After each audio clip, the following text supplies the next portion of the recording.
नमस्कार और hard reset info में आपका फिर से स्वागत है। इस वीडियो में मैं आपको आपके ITL फ़ोन पर हार्ड रीसेट करने का तरीका दिखाने जा रहा हूं, तो चलिए शुरू करते हैं। तो सबसे पहले हम चाहते हैं कि चलिए पहले हार्ड रीसेट के बारे में बात करते हैं। हमारे पास इसे करने के दो मुख्य तरीके हैं। पहला तरीका है सेटिंग्स में जाकर नीचे तक स्क्रॉल करना, सिस्टम में जाना, फिर रीसेट फ़ोन में जाना और यहाँ हमारे पास सभी डेटा मिटाने का विकल्प होता है। हालांकि मान लीजिए कि आपका फ़ोन उदाहरण के लिए फ्रीज़ हो गया है, जैसे कि ये फ्रीज़ हो गया है, आप उस पर कुछ भी नहीं कर सकते और UI काम नहीं कर रहा है, टच स्क्रीन काम नहीं कर रही है या किसी कारणवश आप सेटिंग्स में नहीं जा पा रहे हैं, तो आपको एक अलग तरीका अपनाना होगा। और आज मैं आपको विस्तार से दिखाऊंगा कि रिकवरी मोड का उपयोग करके अपने डिवाइस का हार्ड रीसेट कैसे करें।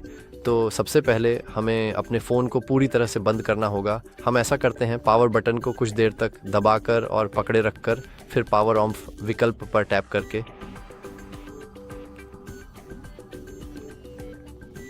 और जब फ़ोन वाइब्रेट करता है तो इसका मतलब है कि फ़ोन सफलतापूर्वक बंद हो गया है। इसके बाद आपको अपना फ़ोन उठाना है और फिर उसे रिकवरी मोड में जाना है। मैं ऐसा पावर बटन का उपयोग करके करूँगा। पावर बटन को दबाकर और पकड़े रखकर और फिर वॉल्यूम अप बटन को भी दबाकर और पकड़े रखकर दोनों को एक साथ करूँगा। कुछ ITEL फ़ोन के लिए ITEL फ़ोन के लिए ये तरीका काम नहीं कर सकता है। इसके बजाय आपको शायद पावर बटन और वॉल्यूम डाउन बटन को एक साथ दबाकर और पकड़े रखना होगा, लेकिन मेरे पास यहाँ ITEL S24 है और इस फ़ोन में वॉल्यूम अप विकल्प काम करता है जबकि वॉल्यूम डाउन नहीं करता। तो चलिए इसे बस दबाते हैं और जैसे ही लोगो दिखाई दे पावर बटन छोड़ दें, लेकिन वॉल्यूम अप बटन को पकड़े रहें। इसमें ज़्यादा समय नहीं लगेगा, मुझे लगता है लगभग 10 सेकंड, शायद इससे भी कम। लेकिन थोड़ी देर बाद हमें या तो रिकवरी मोड या नो कमांड स्क्रीन स्पष्ट रूप से दिखनी चाहिए। तो अब हम इंतज़ार करते हैं। ये हो रहा है, ये काम नहीं किया, ठीक है, कोई बात नहीं। कभी कभी ये शॉर्टकट थोड़ा पेचीदा होता है। पहले भी मैं रिकवरी मोड में नहीं जा पाया था, तो चलिए इसे एक बार फिर से आजमाते हैं। तो चलिए अपने फ़ोन को पूरी तरह से बंद करते हैं और फिर से शुरू करते हैं।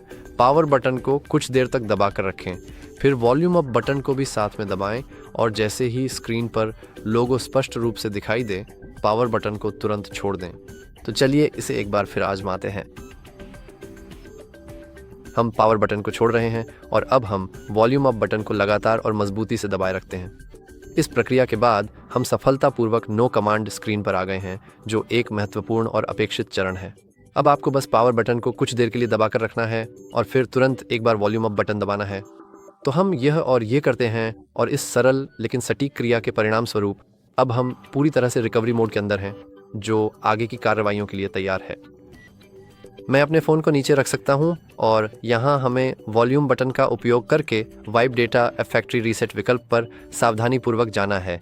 इसे पावर की से कंफर्म करना है और फिर फैक्ट्री डेटा रीसेट पर क्लिक करना है। ये प्रक्रिया आपके डिवाइस को उसकी मूल सेटिंग्स पर वापस ले जाएगी। अब यह आपके सभी डेटा को मिटा देगा और आपके डिवाइस को फॉर्मेट कर देगा। इसमें थोड़ा समय लगेगा, मुझे लगता है कि इसमें लगभग 3 से 4 मिनट का समय लग सकता है। और जब यह प्रक्रिया समाप्त हो जाएगी तो आप फिर से रिकवरी मोड में वापस आ जाएंगे और फिर हम रिब्यूट नाउ विकल्प को दबाएंगे। तो चलिए थोड़ी देर इंतज़ार करते हैं।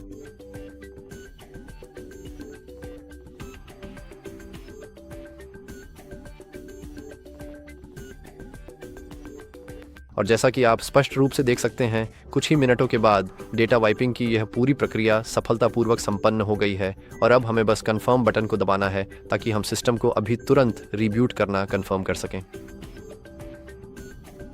और अगर आपको लगा कि आपका इंतज़ार ख़त्म हो गया है, तो ऐसा बिल्कुल भी नहीं है, क्योंकि सिस्टम को रिब्यूट होने में भी कुछ और मिनट लगते हैं। हालांकि मैं वह हिस्सा आपको नहीं दिखाऊंगा क्योंकि यही इस ट्यूटोरियल का अंतिम अंत है।